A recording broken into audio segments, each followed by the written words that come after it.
یہ دن تھا 20 دسمبر 2020 کا، جب ایک 30 فٹ کی بوٹ بہامس آئلینڈ سے فلوریڈا کی طرف روانہ ہوئی اور اس بوٹ میں 20 پیسنجرز سوار تھے۔ کیونکہ اس بوٹ نے بہامس سے فلوریڈا کا سفر پہلے بھی کئی بار طے کیا تھا، اسی وجہ سے یہ سفر بھی ان کے لیے بالکل نارمل تھا۔ لیکن بیچ سمندر میں اس بوٹ کے ساتھ آخر کیا واقعہ پیش آیا تھا؟ ان کو سمندر نگل گیا یا یہ کسی طوفان کا شکار ہوئے؟ اگر صرف کوئی انفارمیشن تھی تو وہ یہ تھی کہ بہامس آئلینڈ سے یہ بوٹ بالکل ٹھیک ٹھاک حالت میں نکلی تھی۔ لیکن اس انفارمیشن کے علاوہ ایک اور انفارمیشن بھی تھی، اور وہ یہ تھی کہ اس بوٹ کو برمودا ٹرائنگل سے کراس کر کے گزرنا تھا۔ جب امریکن کوسٹ گارڈز کو اس بات کا علم ہوا تو ایک سرچ آپریشن کنڈکٹ کیا گیا، جو سمندر کے اس حصے میں پورے 4 دن اور 4 راتوں تک چلتا رہا۔ لیکن مجال ہے کہ اس بوٹ کا ایک بھی حصہ ملا ہو۔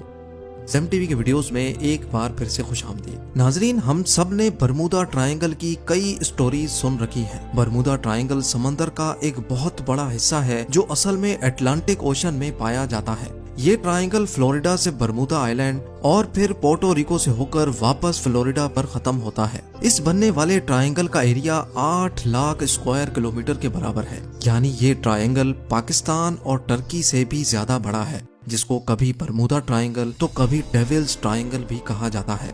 یہ ٹرائنگل اپنے مسٹیریس فینومینا کی وجہ سے پوری دنیا میں بدنام ہے، جہاں سے گزرتے وقت شپس اور ایئر پلینز کا کانٹیکٹ اپنی بیس اسٹیشن سے اچانک ٹوٹ جاتا ہے اور وہ ہمیشہ کے لیے غائب ہو جاتے ہیں۔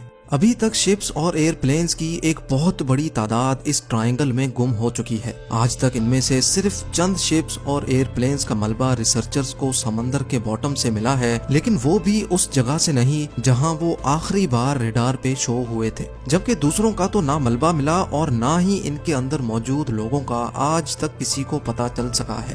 سمندر کے اس حصے میں طاقتور وورٹیکس پایا جاتا ہے یا پھر یہاں سی مانسٹرز اور ایلینز کا بسیرا ہے۔ آخر برمودا ٹرائنگل میں کچھ تو ایب نارمل ضرور ہے، جس کی وجہ سے نہ تو یہ بڑی سے بڑی کارگو شپس کو چھوڑتا ہے اور نہ ہی کسی جہاز کو۔ یہاں پیش آنے والی ایب نارمل ایکٹیویٹیز کا ایکچوئل ریزن سائنسدانوں کو آخر کار مل چکا ہے۔ یہ معاملہ شروع ہوا تھا 1945 میں، جب یو ایس نیوی کے 5 ٹورپیڈو بامبر ایئر کرافٹس ایک مشن پر نکلے تھے۔ ان 5 ایئر کرافٹس میں بیٹھے 14 لوگوں کے لیے یہ بالکل روٹین پریکٹس تھی۔ لیکن برمودا ٹرائنگل کے ایریا میں آتے ہی یو ایس نیوی کے ریڈار سے وہ 5 بامبر طیارے اچانک غائب ہو گئے، اور وہ بھی ایک ساتھ۔ کیونکہ اس وقت ورلڈ وار 2 کو ختم ہوئے صرف چند مہینے ہی گزرے تھے، اسی وجہ سے یو ایس نیوی کا شک تھا کہ شاید کسی دشمن نے ان کے جہازوں کو گرا دیا ہے۔ ان کی تلاش میں ایک اور نیوی ایئر کرافٹ بھیجا گیا، لیکن حیرت انگیز طور پہ وہ بھی برمودا ٹرائنگل کے ایریا میں آتے ہی ریڈار سے غائب ہو گیا۔ اور اس طرح نہ ہی کبھی ان 5 بامبر ایئر کرافٹس کا اور نہ ہی اس ریسکیو جہاز کا کبھی پتہ چل سکا۔ یہی وہ واقعہ تھا جس کے بعد دنیا بھر میں برمودا ٹرائنگل کو خوف کی نگاہوں سے دیکھا جانے لگا۔ لیکن اس واقعے سے تقریباً 10 سال پہلے کچھ ایسا ہی سین ایک اور جہاز کے ساتھ ہوا تھا، لیکن خوش قسمتی سے وہ اپنی جان بچانے میں کامیاب ہو گئے تھے۔ 19 سالہ ٹوئنز جارج اور ڈیوڈ روتھسچائلڈ امریکن نیوی میں آفیسرز تھے۔ اچانک ان کو اپنے والد کی موت کی خبر ملی تو ان کو ایک پرائیویٹ ایئر کرافٹ میں بیٹھ کر اپنے ہوم ٹاؤن جانا پڑا۔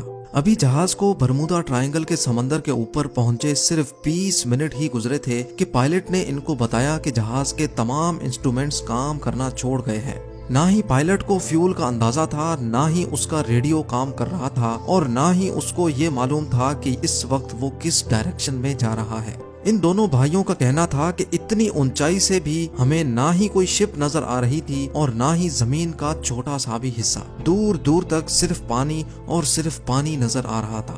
اتنے میں پائلٹ کے پسینے چھوٹنا شروع ہو گئے اور وہ بے ہوش ہو گیا۔ لیکن خوش قسمتی تھی کہ جہاز میں کو پائلٹ بھی موجود تھا، جس نے جہاز کا کنٹرول سنبھال لیا، اور چند گھنٹوں کی اس خوفناک پرواز کے بعد آخر کار ان کو زمین نظر آ گئی، جہاں جہاز کو ایمرجنسی لینڈ کر لیا گیا۔ کئی سالوں کے بعد جب برمودا ٹرائنگل اپنے مسٹیریس واقعات کی وجہ سے مشہور ہوا، تب ان دونوں بھائیوں کو پتا چلا کہ یہ خود اس چیز کا شکار ہوئے تھے اور خوش قسمتی سے بچ بھی گئے۔